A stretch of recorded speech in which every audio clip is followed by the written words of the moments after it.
Hello, everyone, and welcome back to Backlog Banter. This is Abram. I'm Tucker. Today, we're here to talk about one of the weirdest elements of Nintendo's history, specifically E3 2015, a conference, a show that kind of exemplifies everything that went wrong with Nintendo's 3DS and Wii U generations, where they lost so many fans, where most of their most notorious and frankly lowest selling, lowest regarded games of all time were announced, which is a really weird confluence of factors. And we just want to talk about these games, the show itself, the way it was paced, the way that it stood at the time that really disappointed people, and why that is so interesting to look back on now as a piece of largely forgotten Nintendo history, because we've moved so far past that. It's kind of just a historical curio to look back on. But Abram, I don't think I watched this live. I have kind of like a memory wiggle in the back of my head of like seeing the Yarn Yoshi thing from the Woolly World segment, but that's really the only thing I actively remember. And I certainly don't remember being mad at it, which is how most people felt, and how I'm sure you felt at the time when you watched it. I was extremely mad. I was extremely mad. Even Arlo was mad. I watched Arlo's post-breakdown discussion of this, and he's like, this was one of the worst things that ever happened to me. So I was 14 when this happened. The E3 before, E3 2014, was very good for Nintendo. Yes. That's where we saw Splatoon and all kinds of things, and I did not watch that live. I had access to the computer. I could, I wasn't being watched while I was going on Google or whatever, but I didn't really perceive I need to go find a live stream for a showcase, because frankly, I got all of my Nintendo news up until the end of 2012 through Nintendo Power. Yeah. So I got a magazine, and it told me what happened at E3, all the details. Mm-hmm. So it was a new frontier. Now, question, as someone who's totally divorced from Nintendo Power, did Nintendo Power go through 2015? Nintendo Power stopped. Their last issue was November 2012. Okay, so this is what I would just really love to see how Nintendo spun E3 2015 into this is the greatest thing ever in a Nintendo Power. Yeah, which they would have. They would have, because Nintendo owned that magazine. Someone is sick enough out there to graphic design an entire issue of Nintendo Power E3 2015. Well, I mean, I worked in a magazine that's basically Nintendo Power. Oh, okay. And my friends run a magazine that's even closer to Nintendo Power than Intifresh was. But, so I had this dark period where I didn't really know how to get my news. I'd find stuff on YouTube or whatever. Sure. But I distinctly remember getting updates on social media about E3 2014 and thinking to myself, man, next year I'm not going to miss E3. Yeah. And then you didn't care to see it live. Well, I watched E3 2015 live. Oh, sure. Is what I'm saying. Oh, that's right. Okay. I watched E3 2015 live. I've been watching some directs at this point. Yeah. I was now in full locked-in mode with Nintendo's steps and cycle. And I remember watching the showcase very distinctly. Midday, had some lunch. I believe that, I can't remember if this is the year where I called my friend on the phone, we watched it together, if he came over to my house. Sure. One way or the other, we were primed, we were excited. Yeah. And then this direct managed to just be disaster after disaster after disaster for Nintendo. Yeah. But I think it's interesting to look back on, because I'm both no longer a child, so I'm not... I think if I watched that direct today, I wouldn't feel the visceral anger I felt. But I think this is the moment when it became obvious that Nintendo had given up on this generation. Sure, yeah. Oh, I would agree with that, yeah. Because Nintendo had been asked at this E3, and when I was looking at IGN's recap of this show before this recording, they were talking about how Reggie Fils-Aimé reaffirmed that Nintendo would have nothing to say about than NX until 2016. Yeah. And I think you can really tell in the game lineup here that this was wheel spinning. This was whatever we have, whatever we can repurpose, whatever we can localize. Oh, sure. Yeah. Whatever we can get out early. Yeah. Whatever we can do to bulk out the few marquee titles we still have, we're going to do, because there is just simply no more software coming to this machine of substance. No, totally. I mean, what is so fascinating about this, looking back at it, is how many of these games are revealed and are new, technically, that we hadn't heard of before. A lot. I mean, this is like an 8 or 9 game lineup of just like new titles being published by Nintendo, which is unheard of, frankly. But when you really start to break down this title, that title, these are the ones that are revealed or the ones that are being showcased, most of those new ones are exactly what you are talking about, where it is based on an engine or based on models that had come before, that is and notoriously, now that we have seen and played all these games, they're light on content. They are shipped too early. That every single game, especially the ones that are revealed, fall into that content in some way or another. Yeah, and I think 3DS really, really felt this. Sure. I mean, 3DS's biggest announcement here was definitely Triforce Heroes. On the Wii U side, obviously, there's less to reuse. There are some good games that came out of this show, too, at the same time. And that's why I think there's some interesting dimensions to talk about here, because, of course, also, this is the last highly produced Nintendo Direct. Sure. On this big of a scale. Yeah. Obviously, there's things like the Micro Direct that happens later, which I love, where Bill Trinen is literally tiny and he's on a table, and the theme of the Direct is games that involve things that are small. Yeah. But it's especially true because there was no E3 2016. And I think that's also maybe why this really stands out in people's minds. Not only as one of the last highly produced ones, but the last E3 Direct of that time period where there was basically no information that next year. There were directs, but they were certainly not as big, and they weren't at that E3 season. That E3 2016 was literally just Breath of the Wild information. Yeah. And then they announced Star Rush. Oh, I'm sorry. You know what? Honest to God, did not know that. Frankly, don't care. Frankly. It doesn't matter. No gives a fuck about that game. But no, you're totally right. It really is, in a lot of ways, the end of the era of Nintendo that a lot of people, myself in particular, have a lot of affinity for. Yeah, and an early end. I mean, this is over 18 months before the next generation, and this is the last major Direct. That's crazy. Yeah, I mean, like you're saying, obviously there were Directs through 2016, but this was highly, highly produced. Yeah. Because this was also the year that, again, to speak of this positively in some ways, this was the year of the Nintendo World Championships. Sure. Now, obviously, these came back again and again after this, but this was a big, let's show up to E3 with this highly produced show that Mega 64 is helping to direct, and we have these really awesome big puppets. Yeah. And we're also doing... I just had the name. Why am I blanking? Nintendo World Championships 2015. Yes. There was a great sense of theatrics here. And I think that when people do look back following this period, myself included, it is in large part because there was this spirit. I don't like using the word soul. Sure. I just don't. Don't ask me why. It's a knee-jerk thing. I think it's largely the discourses it gets used in. Okay. But there was a spirit that Nintendo had for the theatrical and the large that they don't have anymore. Sure. I think probably because they realize they don't need it. Yeah. But I do miss it. And absolutely. And this is not a new take, but the one thing you can really extract from this in a positive light is Nintendo did everything they could to make the games they're showing exciting.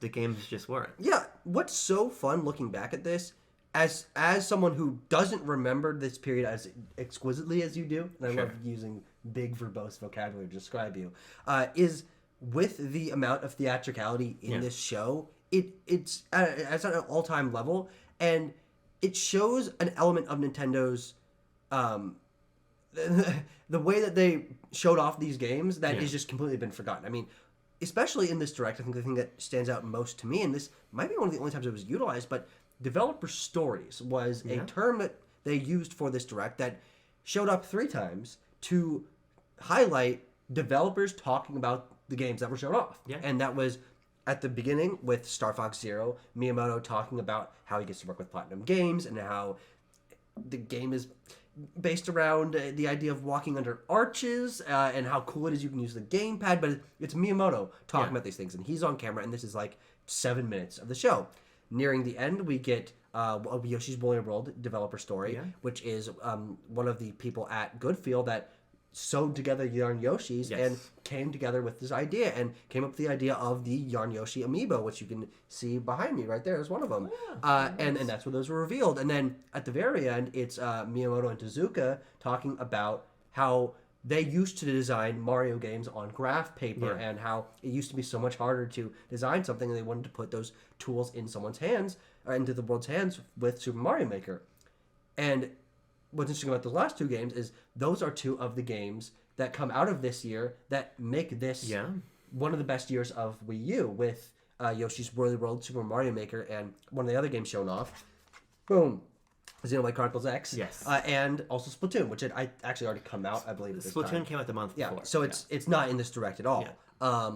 And it's very cool that they basically never really gave developers a chance to talk as in depth about their games, and in this one they did it 3 times, and it definitely lengthens the direct. And Yeah. I will say I don't think it's necessarily the best way to end the direct. Is just with Tezuka and Miyamoto being like, back in my day, we had to do graph paper. Yeah. And then, and also here's the release date for Mario Maker. There's basically no other new information about Mario Maker in that bit, but a release date for Mario Maker, obviously, very big deal. But yeah, very interesting. I mean, it was also a big deal because when Mario Maker was revealed as literally just that Mario Maker, I think it was the year prior. Yeah. And it was very basic. I think it was, when they first showed it, was just the 8-bit Mario Brothers 1 style. Yeah. And it was this year that they really re-revealed the game of Super Mario Maker and had a lot of stuff to it. And it was really the last major game on Wii U. Yeah. Not counting Breath of the Wild, but that's a little different thing to litigate. But it's cool. The developer stories are cool, but I'll tell you from being there that it was boring. No, absolutely. And everybody thought it was boring. No, totally. Yeah. And I think that's the weird thing about the expectations and then the looking back at this. Right. I get an interesting amount of joy being able to look back at this showcase and not sit there live and listen to a woman talk about sewing a Yoshi for 6 minutes. I get to look back, be like, oh, that was interesting. It's very cool that they gave this developer the time to talk about it, and then go boop, boop, boop, boop, boop, boop, boop, and skip the rest of it. It was the equivalent for the time of Square Enix revealing that every Final Fantasy game that they've ever made, ever on any platform ever, is coming to Nintendo Switch in like a 10-minute period of a direct. Yeah. You're wondering, okay, next game please, next game, we need to move, we need more games. Because we did need more games. Yeah.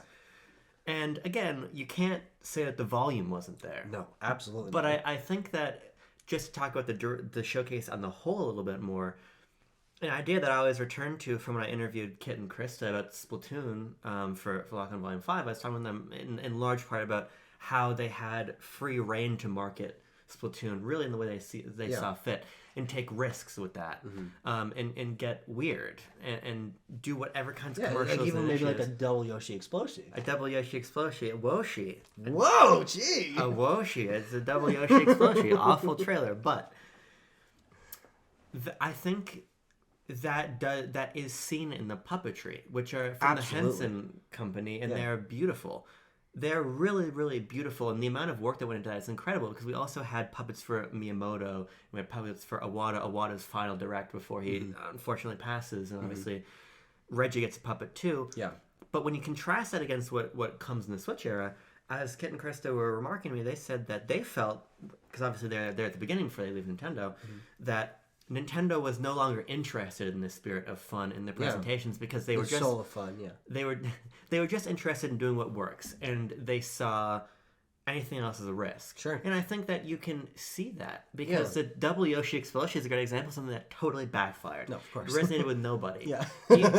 Even there's maybe a good argument to be made that Nintendo thinks in hindsight that what Mr. Nagomi did for Splatoon in the Squid Research Lab wasn't actually that important, because it's basically entirely gone by the time Splatoon 3 came around. Yeah. So this really was this last big breath of Nintendo. Again, theatrics. I think that's an important word here. And the puppets it'll be very actually interesting to see how much of even that early Switch era theatrics carries over to the launch and reveal of their next system, because especially in that January 2017 Switch thing, there's a lot of it, frankly. There is. I mean, there's whole sketches for 1-2 Switch That's a and good point. ARMS, and Koizumi's up on stage doing a bunch of nonsense. There's highly produced things. You get people on stage playing ARMS with each other. You get the Squid Research Lab stuff. You get Koizumi coming out with a cappy on his head. I mean, there's actually quite a lot of it. Or relaxing on the couch. That one. Or revealing the Joy-Con, or being in the fucking cold. Like, there's a lot of that. But I do think that, even though I love that because I was there for that, this is the best utilization of that, and the best example of Nintendo trying something ridiculous, and in this one regard, for this direct, really paying off. I mean, looking back at it and seeing, not only do they have this whole lead up to the official reveal of Star Fox Zero at the very beginning, with Puppet Puppet Reggie, and Puppet Miyamoto coming out on stage and strutting down the hall, and then turning into Star Fox characters, which is a fun, transformation, all that. But they carry those puppets through in little tiny mini sketches between the other games of just them dancing or doing whatever, and they're not as produced as the beginning part, but that is a commitment to this bit. It was, and I think that it's tough, right? Because it is something I do really criticize about Nintendo. Yeah. And it's something that they retained a little bit in the direct that revealed Mario Wonder and revealed WarioWare Move It and everything, where Sure. they're doing the little Move It dance. There's a little bit of it, and I wish there was way more, Yeah, because of course. I do think that if you took this spirit and you paired it with better games, Yeah. and frankly, what we got in the showcase, Yeah. it would be a winner. I think that Sure. the best Switch area directs would have been a lot better with this stuff in it. Sure, Because Nintendo, especially now, is a culture. It's a multimedia thing, and I think that the theatrics now matter, frankly, more than they did back then. But in some ways, it's hard to reasonably ask for this, because the reality is that everybody who facilitated this is no longer with the company for one or the other. We have no Reggie. Doug Bowser, I'm sure, is a shrewd businessman, and he has played nice on the camera before, but he's not pushing for this stuff the way Reggie was. Yeah. Obviously, with the passing of Mr. Miyamoto, we've had... No. Sorry. Iwata. With the passing of Mr. Iwata... Very interesting slip of the tongue there. Well, I was gonna say we only have Miyamoto left, and with the passing of Mr. Iwata, Yes. and these increasingly business-focused people, the businessmen are off handling this stuff, and the creative energy Miyamoto probably bounced off of Iwata for Directs is now off in the theme park. Sure, that's a good point, and it's in the little moments where Mr. Miyamoto's allowed to have fun showing off Pikmin Bloom and Pikmin 4 or things. So... Yeah, Beltran are not there, Kit and Chris are not there. No, they're all gone. They've all left the company. Yeah. And so, in some ways, it's hard to swallow as a Nintendo fan the fact that Nintendo is exponentially more successful when they're not doing any of this. Yeah. But I do think that there's space for it. I just think, Oh, no, unfortunately, of course. the people that would facilitate it are no longer there. Yeah. And clearly, the people who are still there are not giving the couple that do remain the space to be playful anymore. Yeah. Again, in the case of Splatoon 3. Yeah. Clearly, none of the leadership at Nintendo and from a marketing side or like a high-level management side saw the value in producing a Splatoon 3 marketing campaign the way they did for, especially Splatoon 1, but Splatoon 2 to a lesser extent. Yeah. Sure. Yeah, but the reality is we spent a lot of time talking about the theatrics. While those are maybe the thing that stick in our mind the most retroactively because it's the most distinct element, that is like 5 minutes total of like a 45-minute direct that is mostly trailers for games that, for the most part, came out and were not good and did not sell very well. Right. And in almost every case, have like an asterisk on them of like, oh, that's weird. Do you not have Amiibo Festival here? I don't. It's back bummer. in Austin. Well, because it just made me think about the fact that we have we have on the table neither of the big Nintendo. Yeah. We have actually mostly the good games. Yeah. we got Mario Maker here, we got Woolly World, we got Xenoblade X, and then Star Fox Guard and Star Fox Zero here. The two games that were freshly announced as the big original pieces of software. Yeah. Specifically for the close to holiday window in Mario Tennis Ultra Smash and Amiibo Festival we don't have here, but they both are games that sold only about 500,000 units. Yeah. And also you can throw Triforce Heroes and Metroid Prime Federation Force in that pile as well. And Paper Jam. I mean, all those released in the same holiday window. True, although those are games of various higher degrees of quality. Sure. And I don't actually know the sales results of any of those games. Yeah. Paper Jam, well, I know Paper Jam sold awfully. But I would imagine Triforce Heroes maybe did okay. Mm-hmm. But this comes back to, again, the sentiment I had of both anger as a kid, but understanding now. Sure. Amiibo Festival in particular, I'll always remember, because this trailer is burned in my mind. You're a Direct rewatcher. I've never rewatched a single Nintendo Direct. Yeah. I'll always remember this. You actually have watched at least one or two, because we watched them together. Okay, sure. If we want to find technicalities, sure. It opens on a gamepad. Yeah. It's a gamepad on the table. And then an Isabelle amiibo is And it makes placed. a little... Like they have this little special sound effect that's like being placed onto the gamepad. And I was so fucking excited. Yeah. Because I was playing so much, and I had been, and I still was playing so much Animal Crossing New Leaf on my Nintendo 3DS. Yeah. And then the first shot of gameplay is Isabelle walking out of the town hall. And then she walks onto the game board. Yes. But there's straight onto a game board. There are like 7 frames where you're like, Yes. Yeah. No. There's just enough hang time. Yeah. And this is coming off of Animal Crossing Plaza, which is an application everybody forgets about. Yeah. But in which Nintendo made HD models of like every character. They did. Yeah. And so we were all ready for E3 2015 to have that actual Animal Crossing game. Yeah. And then it had Amiibo Festival. Yeah. Yeah, and it's interesting when you really think about it. Yeah. How this confluence of factors was both pretty reasonable in the mind of the consumer and in the E3 predictor and Nintendo predictor of we've got New Leaf and we've got HD models and maybe it's New Leaf HD or something like that, but a home console Animal Crossing game that hadn't been since City Folk almost a decade before at that point. What, 2008 I think. 2009. Yeah, so it would have been eight years about. But also how, frankly, that was also kind of ridiculous and I think that this is because what maybe people didn't necessarily realize at the time was that same team had been doing Splatoon. They could not have put out another game exactly at this point in time, and they assisted with Amiibo Festival, but it was mostly Indie Cube that made that. Yeah.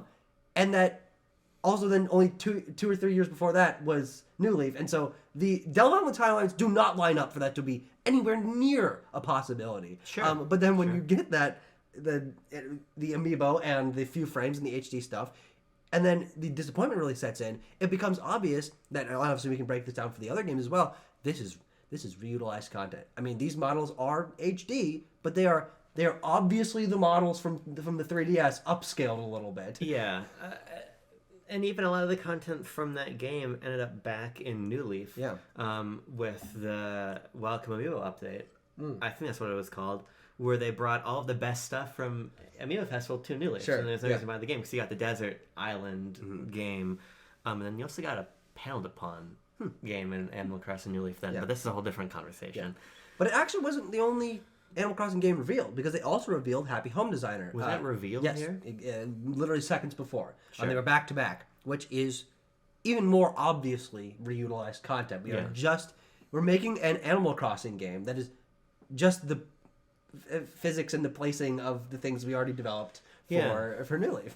and it's interesting because these two games obviously were heavily reliant on Amiibo. And if I remember correctly, I could be wrong, but I think that the 3DS Amiibo NFC reader, the puck, the separate one, launched with Happy Home Designer. Sure, maybe. I don't think that there was Amiibo support on 3DS until Happy Home Designer. Sure, yeah. Because I think it got patched into the 3DS Smash. It definitely did, because later. I had that, yeah. That's the only reason I used it. I certainly didn't play fucking Happy Home Designer with the cards. I played Happy Home Designer, and I really liked it. And Happy Home Designer, innocent, by the way. People give Happy Home Designer a lot of shit, which I don't actually think is deserved. I actually think Happy Home Designer is a really good game. Hey, we also played Amiibo Festival, and it's not that bad.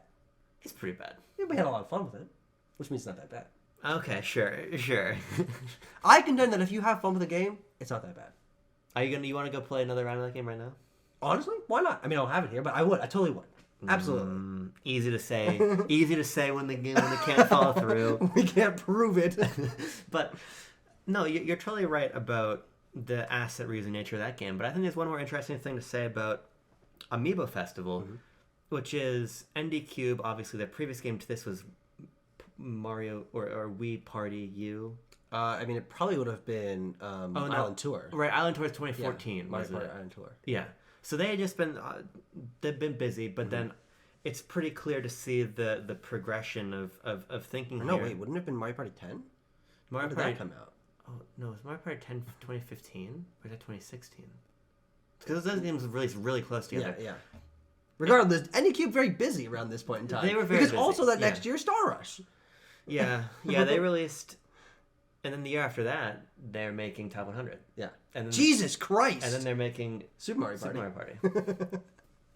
Point being, though, this was a very strategic game, obviously, in that Nintendo probably thought, well, we know that they thought, that the Amiibo of cute Animal Crossing characters, plus an all-ages party game, could maybe be a little bit of momentum for Wii U, because this was really the last year that Nintendo tried with Wii U. Yeah, no, definitely. I mean, their lineup for 2016 is very, very barren, and especially once you look outside of that first quarter of the year, where the latest games announced in this Direct are coming out in that first quarter of the year, which is usual. I mean, normally we have that filling out that back half of the year, maybe one or two leading into next year. But it's very interesting seeing how many games were revealed here and how close in proximity they all released.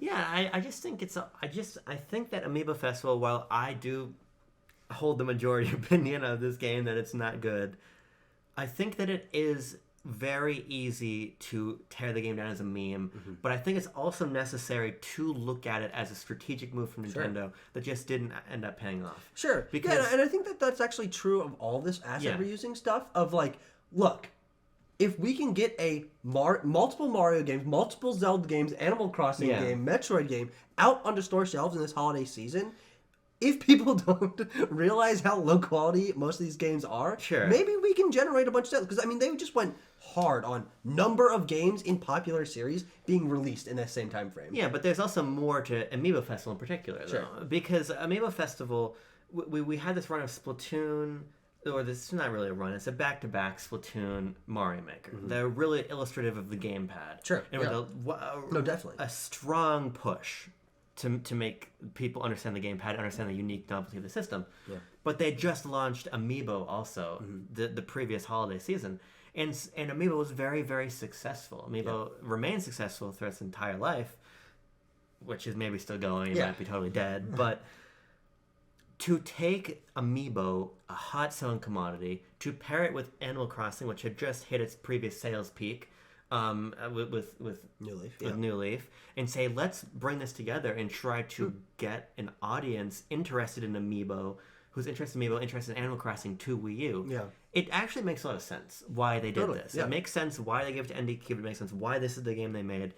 But it just didn't work. Yeah. And I think that the ultimate problem with this Direct is that the games, to your point, make strategic sense for Nintendo. Yeah. It's what, frankly, our friend Botox Games says about Nintendo's 2024. Sure. Yeah. The games Nintendo has released in this year might be ports, remakes, remasters, but they're all games that are going to sell extremely well. Yeah.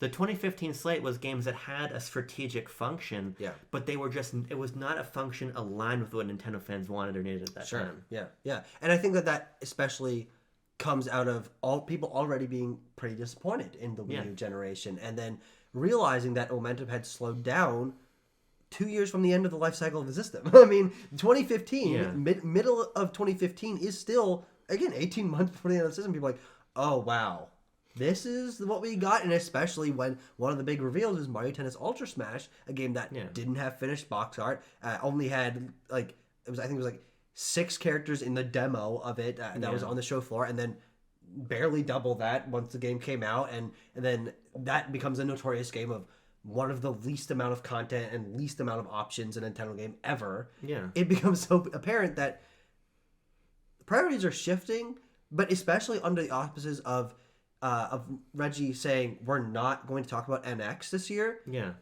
There being nowhere else to go with his information. I mean, they were in a bad position because I believe it was this March when they said NX for the first time. Because it was at that time that they announced the DNA partnership for mobile games, and then Iwata reaffirms we're making a new system, its codename is NX. So there's all these different expectations stacked on top of each other. Yeah. And Nintendo just physically could not. They could not perform. They couldn't do anything about it. Yeah. And this was, I think, a period of great patience for them. And Nintendo, one thing you can say about them at the tail end of the generation is they showed great patience. Sure. They've talked about how the launch of the system was delayed to get Breath of the Wild. Switch, by the way. Yeah. The launch of the Switch was delayed to get Breath of the Wild ready because they needed to have the patience to launch it successfully. And we just didn't know that. Yes, and that's another reason why this period was hard, because we didn't know. This was a time when the Nintendo's going third party claims were louder than ever in that mobile game environment. Yeah, and the software just really was not there. Sure. Again, I think with distance, Splatoon, Mario Maker, Xenoblade is maybe the strongest trio of games that sort of pinned down a year that the Wii U ever got. No, definitely. More so than Mario Kart 8 is one of my favorite games of all time, but it did not demonstrate the system's capability anyway. Yeah, neither did Smash. Well, it's got a horn on the gamepad. You could do the horn. Neither did Smash Wii U. It was really Mario Maker and Splatoon that showed what the Wii U could do, and it was games like Xenoblade that illustrated different dimensions of it. And again, Amiibo Festival tried to be important too. Sure. But none of that mattered when you were there. Yeah. And I think this is the ultimate the difference in my retrospective thoughts in this period of time, but my thoughts when I was actually there living through it. It didn't matter. It just sucked. It just completely sucked. It was deflating. Yeah. It was not what we were looking for. Yeah, I mean, we've been talking about this mostly from the, like, trying to rationalize what decisions went into making these games, revealing them in this way, releasing them in this way, the conversation around them. But frankly, the biggest thing, and why we're talking about this, isn't because, it's interesting to look back on because of these business decisions, but because this is just cram full of bad Nintendo games. I mean, and especially at the time, games like Federation Force and Paper Jam and Amiibo Festival and Ultra Smash are like the most notorious Nintendo games of all time, and just upset people for a litany of different reasons. It was like, we're getting a Metroid game. It's Blast Ball reutilized into a game only on 3DS, and there's no Samus, and it's multiplayer, and what the hell is this? And that was another really weird one. I mean, it was, again, an Amiibo Festival type moment. Yeah, but it's actually a good game. I actually do think Metroid Prime Federation Force is a good game. Yeah. But this is one where Blast Ball was a game that was already announced. For people who don't remember, it was already announced. It was actually played at Nintendo World Championships. Which is also, I think, part of why the Super Mario Maker thing was deflating, because I believe that we had already seen the re-reveal of the game at Nintendo World Championships. Or maybe I have the timeline back. The games happened the same week, or events happened in the same week, but it just...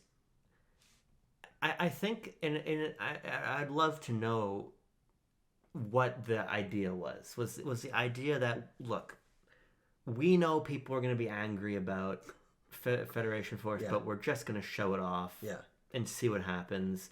Or do they think people would be excited because it's a Metroid name? Sure. It's hard to know, but regardless of, again, if it's Nintendo, I've been playing with Persona, so if they're in guard stance, so they can't be knocked over, like, we know, we just need to buy our time. Or if they thought they had some action here. It's unclear, but again, it doesn't matter. And I think the reason I'm trying to be more analytical about this is because I think that there's a sort of Nintendo YouTuber mandated, this was awful and all these games sucked discourse, when I think there's actually a lot more interesting business strategy stuff. Definitely. But there's to discuss and saying, this game was bad. Yeah. But there are so many baffling back-to-back decisions in here that it makes you wonder if Nintendo, again, was thinking, A, fuck it, we just have to show it. Or B, they had so much hubris that they thought that people wouldn't mind. Maybe, yeah. It's really hard to tell. Yeah. One other element that we haven't discussed about this time period that really could have made this direct better is that there was another Nintendo event, I think, within the next 2 days, 2 days span, that was not included in this, which is Masahiro Sakurai presented information about Smash 4. And this was the reveal of both Roy and Ryu, which had been leaked beforehand. But also, Amiibo, they showed off the Rob and Game & Watch and Duck Hunt Amiibo. They showed off the Miiverse stage, DLC stages, DLC music coming for the first time, Mii costume DLC. I mean, this was, again, in that exact same time frame, that if some of this information had been included in the Direct, it would have certainly changed at least some of the tune of it. Oh my god, I forgot about this. I'm glad you raised this because... I looked it up. I was like, when was Ryu's reveal trailer? June 2015. June 14th, 2015. That was definitely like within the week span at least. Everything about those characters and their stages leaked the day before. It did, yes. The day before. It was either a day or 2 days before. No, Because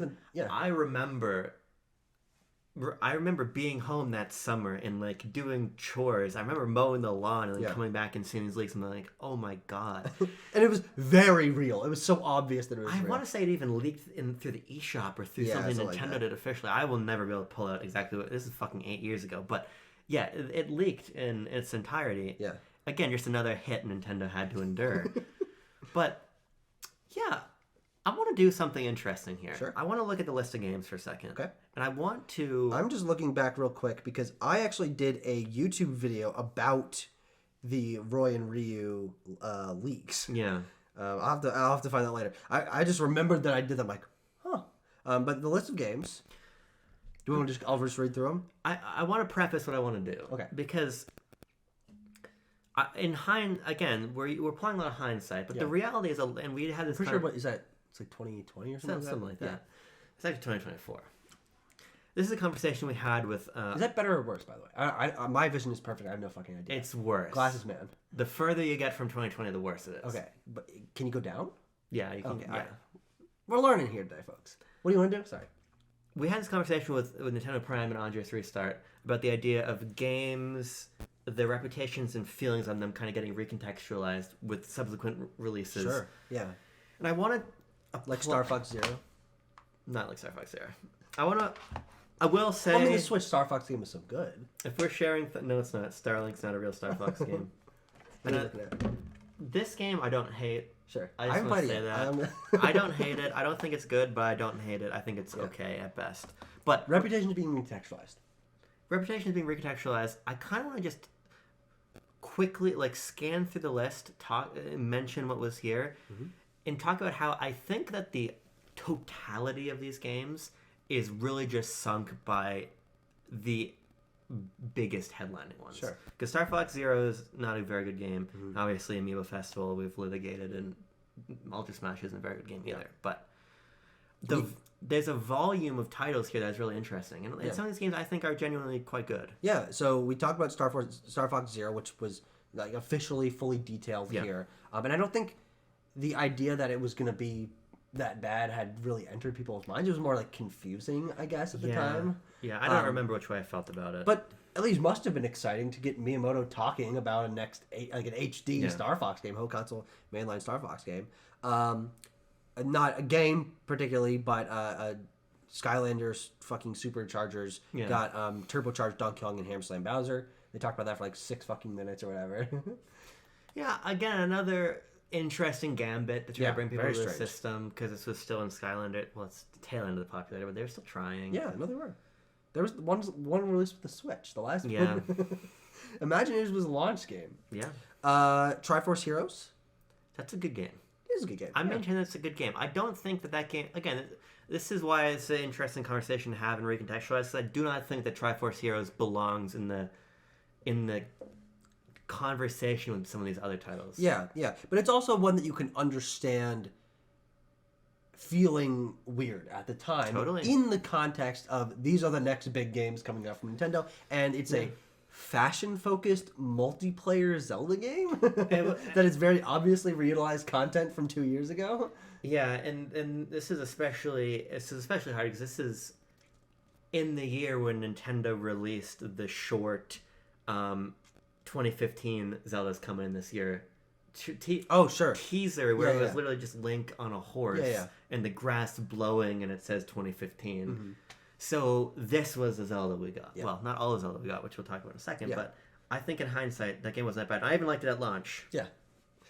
Now, next up was Hyrule Warriors Legends, which is interesting to have 2 games back to back, but Hyrule Warriors had released the year before. September 2014. Yeah, and so 8 months later, we get E3 reveal of a 3DS port of that game with a little bit of extra content. Which I think is, again, an illustration of the fact that we are late in the generation, and not only do we need games for 3DS, but I think this also precipitates the mass amount of Wii U ports and the exodus of software from the system of Nintendo saying, well, Hyrule Warriors is actually really good. Yeah. We need games to show off the new 3DS, even though you could actually play Hyrule Warriors Legends on regular 3DS. Let's actually get this game to a much bigger audience. Yeah. Yeah, and it did. It was, you're saying, the beginning of that, but it certainly wasn't the end of that, because you get Poochy and Yoshi's Woolly World and Mario Maker for 3DS, and it's just a lot of little strange things. Then Blast Ball is re-revealed as Metroid Prime Federation Force. I wasn't that big of a Metroid fan at this time yet, so it didn't mean anything to me then. Yeah, but obviously this was maybe probably more than Amiibo Festival. This was the thing that pissed people off. Yeah, this was the one. Now here's an interesting one. Fire Emblem Fates gets a trailer confirming that it's coming to the US, and I was watching this trailer and laughing because it's one of the strangest trailers I've ever seen. Sure. It is 1 minute of footage, which is already 1 minute total, which is already very short, because this is a direct where things are taking 6 minutes and doing deep dives, and so they're just like, oh, hey, by the way, Fire Emblem Fates coming to the US, don't worry about it. But what really boggles my mind about this trailer is that it's mostly and admittedly great quality, the cutscenes from Fates that are these highly produced cinematics of I can't pull the names of the families. Fuck. No. I thought it was like Roar. I don't know. The Fire Emblem Fates characters fighting and these big battles and like dramatic stuff and Aqua dancing and all that. And Camilla and her features. But then, what made me laugh so hard about this isn't that the trailer is short, but most of it is is the cutscenes, and then 9 seconds, sort of near the beginning, but not really, of in-game footage of that it's a fucking Fire Emblem game, and you fight people on battlefields in the game. It goes by so quick, and it's like, oh, huh. Just a bizarre trailer. I just thought I would mention. That's a great game, by the way. Oh, it is a good game. Yeah. I got nothing against Fates, but also, frankly, people weren't happy with Fates when it came out. That was a very controversial game. It's fucking splitting the content, and it's missing the things that made Awakening so great, and they're shoehorning in this like base building stuff. That's not what Fire Emblem is. There was a lot of ire towards that game when it came out. Sure, but the game was also received quite well. I mean, ultimately, the biggest controversy around that game was certainly the Birthright Conquest, and what was the third life path called? I forget. The DLC life path. Revelations. Yeah. But even still, this is the big marquee sequel to Awakening. So, sure. I think that Fire Emblem Fate's innocent in the context. Oh, no, totally. Well, not in literally the context of it, though, because people were upset about it. Sure. Which is more of my point. If we're talking about looking back and also what people found at the time, in the context of all these games being upsetting, that definitely dragged down Fates as well. Yeah. SMT Cross Fire Emblem is finally fully revealed as Tokyo Mirage Sessions Sharp FE, but you wouldn't know that by watching the trailer because it's entirely in Japanese, including the logo at the end, so you don't know the name of it. Yeah, it's weird, but again, this is another great addition to the library here. Sure. This is one of the... I mean, this game was announced, if I remember, in the, like, Panic E3 yes. 2013. We're doing an SMT Cross Fire Emblem. Don't worry about it. Yeah. And so it took them a while, but it showed up. Again, you were saying, which I couldn't think of another example of. It's a fully Japanese trailer in an English presentation. I can think of one. I couldn't think of one before, but since Fire Emblem Warriors was revealed in this exact same way. Oh, interesting. In the January presentation. So and that's an even weirder one because it's literally just Chrom grabbing a sword and then it goes Japanese text. Well, I saw a Megaforce, so I assume this is Fire Emblem Warriors. Next up is Xenoblade Chronicles X gets a release date trailer. Lots of flashy nonsense. Yeah. Xenoblade X, Monolith Soft, Big May Boom, hooray. I think that this is the most innocent game from this. Of just like, it was what you wanted, and it's big, and it's cool. I mean, and it remains the greatest technical showcase for the system can do. Yeah. I would say even in some ways over Breath of the Wild, because at that point it doesn't fucking matter. Yeah. This was... Oh, sure, yeah. And I don't actually know this. I would imagine Hyrule is probably bigger than Breath of the Wild, but I don't know that for a fact. And the density of this world, I think Xenoblade Chronicles X is an excellent game. For as much as I'm like whatever towards Xenoblade, this is my favorite Xenoblade game. I remember getting it for Christmas and being very, very excited. Yeah. And then we get into the the Animal Crossing section, which Happy Home Designer is revealed, and then Amiibo Festival back-to-back. Yeah. And again, we've talked about them, but I think that Happy Home Designer was the smart choice. Yeah. Because they weren't going to do another Animal Crossing game on 3DS. New Leaf is still, in my opinion of a lot of people, the definitive Animal Crossing game. Or the definitive of that kind of Animal Crossing game. The New Horizons does its own take on the formula. But Animal Crossing spin-offs is a sensible thing to do, I think. Yeah. It's like Splatoon spin-offs. No, that's completely different. Next up is the developer story deep dive on Yoshi's Woolly World, mostly focused on the amiibo, the Yarn Yoshi amiibo, and sort of the craft behind it, which I think is very cool. But very little actual revealed about the gameplay, except for the fact that they revealed the amiibo costumes for Yoshi. And cute. You could tap Mario, and then he'd have a big fucking mustache on his face. Yeah, I mean...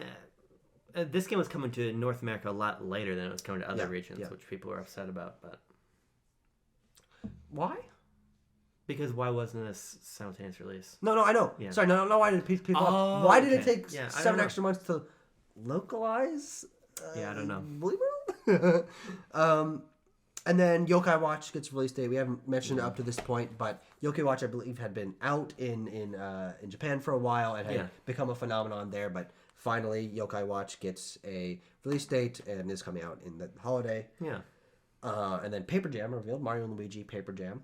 Another game I like. Another game I defend. I have no experience with any of that series, so but I've always found it to be pretty cool. And when you watch the trailer of Paper Jam, and from what I know about it, seems high production value, and is I think a really cool idea for those sub-series to cross over in interesting ways. I mean, the reality is that the ire comes from the fact that now we were, since it's less time than it has been now since 2000 Year Door, but then we had Sticker Star and Super Paper Mario that weren't proper Paper Mario RPGs. Yeah.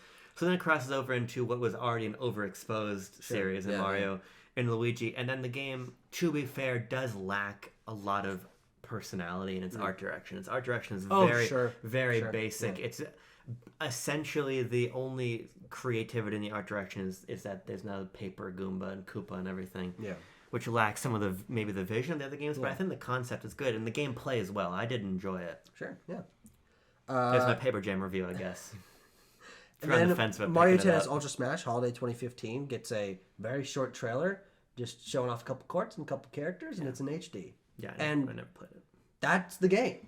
I think this is maybe the real example of this entire showcase of like, as we mentioned before, but just like, I mean, it's one of the laziest games ever produced by Nintendo. Again, I don't like using the word lazy just because obviously this is a polished game. Yeah. But it's just they had no time. This was a resource constrained game, I think is the way I would put it. Because yeah, and it seems like that's what Camelot gets most of the time. Yeah, but even if you their Switch games are so much more expansive in vision and everything. It's obvious that they were given 9 months or 15 months or something, probably ridiculous, to make this game, and that's what shows. I think. And especially because I believe Mario Golf World Tour was the year before, and it was Mario Tennis Open, I think the year before that. It's like that's a little bit earlier, but even still, they have been very busy on 3DS.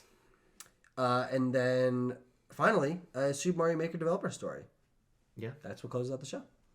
And I think that is indicative of the fact that they really wanted Mario Maker to be something that it didn't turn into. Yeah, and it's interesting that Mario Maker, for people who don't know, is the last game to crack into the top 10 best-selling games list on Wii U, which is fascinating compared to Switch, wherein we have games that are cracking that. No, totally. Still. Yeah, and we've talked about this before, but it's important to point out that Wii U's generation lasted so short, but was also still somehow, even in that short generation, so front-loaded with its popular games. Yeah. In that first 2 years is where you really got the big selling stuff. That it's almost... Does fucking Alexa want to talk to me? What's going on? She's trying to chime in. But it's as if you compare the time scales, that something like Super Mario Party or Smash Ultimate or a game like just after that is one of the last games to sell a bunch on the Switch. And obviously now we're 5 years past that time frame, and games are still selling very well and cracking into that top 10. Yeah. But that's just how weirdly the Wii U's generation panned out, and I think certainly not helped. What helped by games like this, but not helped by the majority of those games, as we're talking about with Star Fox Zero and Amiibo Festival and Color Splash coming later, and Ultra Smash. I got those two mixed up. I tried to say Ultra Smash, but it came out as Color Splash. Just not being things that people were interested in and disappointing fans in different ways.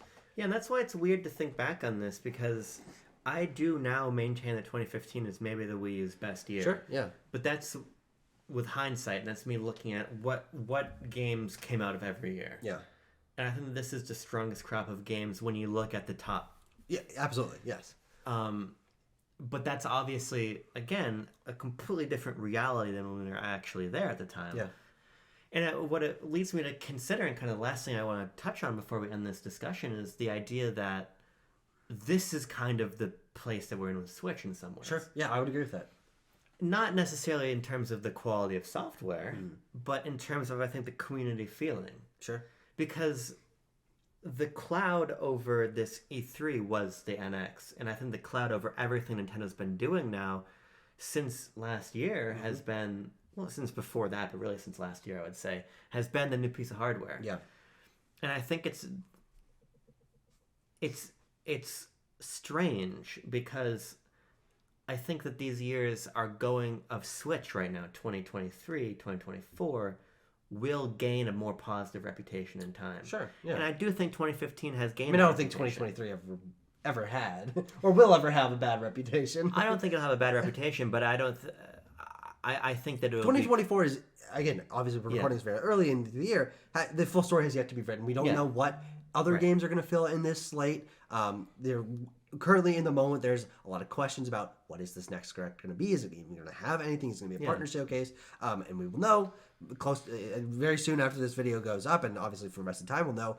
But 2024, I'm curious to then look back on in a similar time frame and think about this lineup that is, to the current point, all ports and remakes outside of Showtime, and if that does get recontextualized, and the amount of conversation that's where's Switch 2, okay, they're holding back games, these are just the ones holding it over, there's some realized content, ports, remakes, that kind of thing. It definitely has a similar vibe. Yeah, I mean the reality of 2023 is, as I think it's Nintendo's best year ever, but there's no disputing the fact that a lot of discourse has been about whether or not this Switch was over or not. Yeah. And that that hangs a cloud over things, just as it hung a cloud over the quality of Xenoblade Chronicles X and Mario Maker and Splatoon in some ways, and Woolly World and some of the good stuff on 3DS we still got that year. People's mind was somewhere else. Yeah. And that set the expectations a certain way. And I think that's happening again right now. Yeah. Again, I think that what we have in 2024 is a lot worse than what we had in 2015. Sure, I agree with that. It'll be interesting to think back on this year when the dust has settled. Not only we know every game that's going to come out, but we're into the Switch 2, and we're thinking about this period of time. Yeah. Because the sort of unique fixation that the Nintendo community ended up having with speculating about what's coming next does cast a shadow over everything. And I mean, right now we're wondering if there's even a February Direct, if there's a partner showcase or whatever. But so much of that conversation is like, okay, what does this mean for the rest of the year? No, it's not even that. It's like, what's the butterfly effect to Switch 2? Yeah, that's what I mean. Yeah. What if this is this? It will mean this in terms of how long until the system is revealed. If it's the other one, it'll mean this. It's definitely a conversation. Yeah. So I just think it's interesting how fast a lot of Nintendo's games and eras get reevaluated by fans. Sure. So I think it's been a really interesting conversation just to look back on this period of time with maybe a more nuanced lens than people often give it. No, definitely. Also, a couple good games here. You even like this one, right? I think it's okay. Yeah. I think it's okay. I liked it a lot. I actually liked Guard? How much experience do you have with Guard? I've never played Guard. I got a fucking activity for us then. I guess so. Let's do it!